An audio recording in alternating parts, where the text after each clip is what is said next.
एक समय की बात है, विकास नाम का एक व्यक्ति शहर से गांव में अपने एक दोस्त रजत और उसकी पत्नी राधिका से मिलने उसके घर जाता है।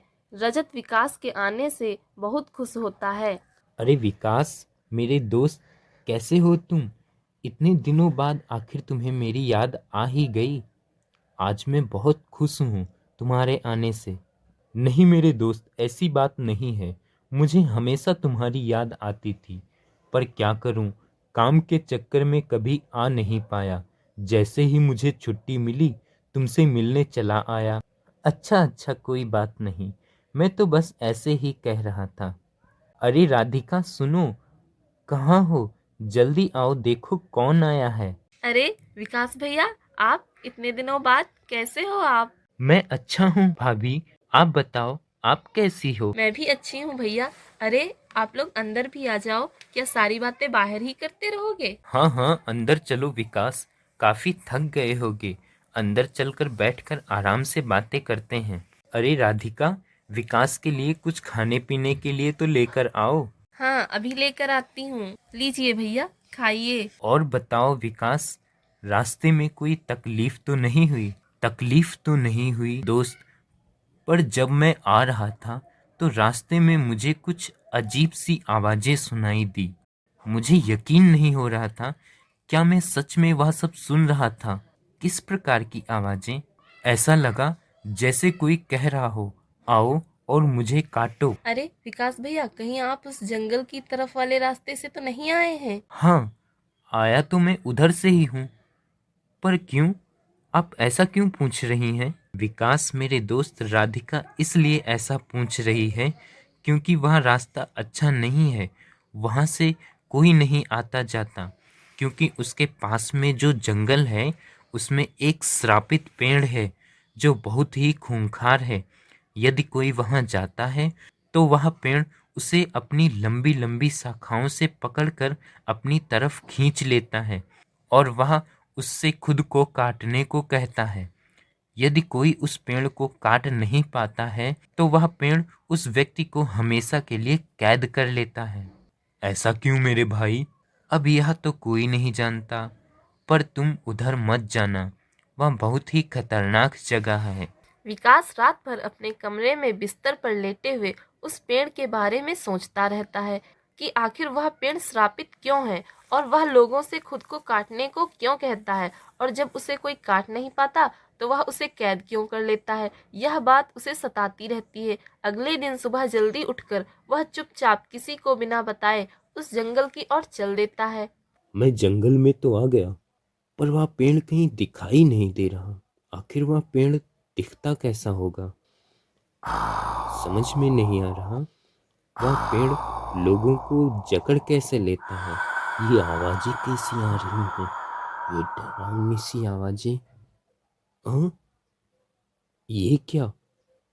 ये क्या आ रहा है मेरी तरफ? अरे अरे अरे अरे, मुझे मुझे ये पकड़ क्यों रहा है? कहाँ कहाँ ले जा रहा है?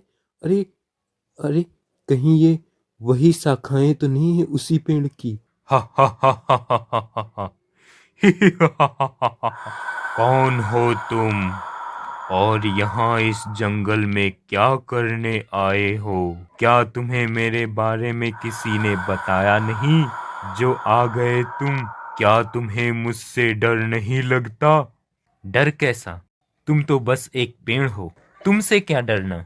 पर तुम लोगों को कैद क्यों करते हो? लोगों ने तुम्हारा क्या बिगाड़ा है? मैं कोई साधारण पेड़ नहीं हूँ, मैं बहुत खतरनाक पेड़ हूँ, इसलिए सब मुझसे डरते हैं। हा हा हा हा हा। और तुम्हें भी मुझसे डरना चाहिए। पर तुम लोगों को क्यों डराते हो और उन्हें क्यों कैद करते हो? क्योंकि जो भी इस जंगल में आता है वह मुझे काट नहीं पाता।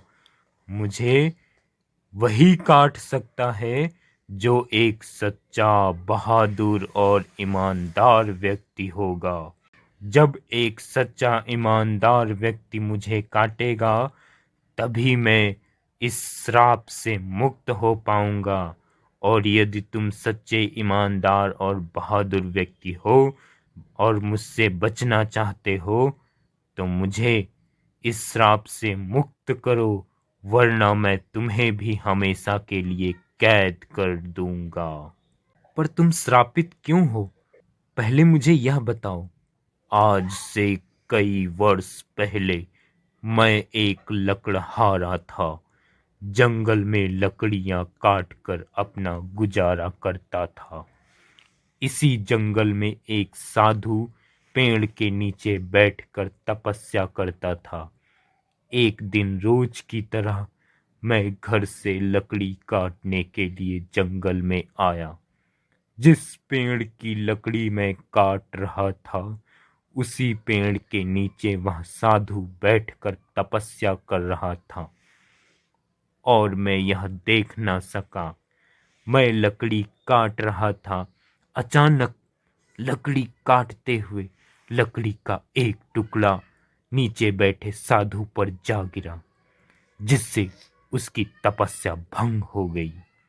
साधु ने क्रोध में आकर मुझे एक पेड़ बनने का श्राप दे दिया। मैंने साधु से अपनी भूल की क्षमा मांगी। तब उन्हें मुझ पर थोड़ी सी दया आई और उन्होंने कहा कि जब भी कोई सच्चा, बहादुर और ईमानदार व्यक्ति तुम पर कुल्हाड़ी चलाएगा और तुम्हें काटेगा तो तुम इस श्राप से मुक्त हो जाओगे।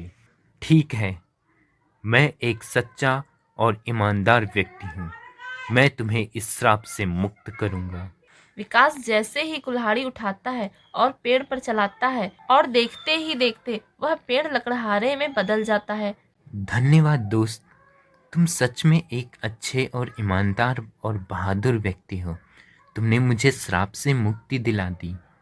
तुम्हारा बहुत बहुत धन्यवाद।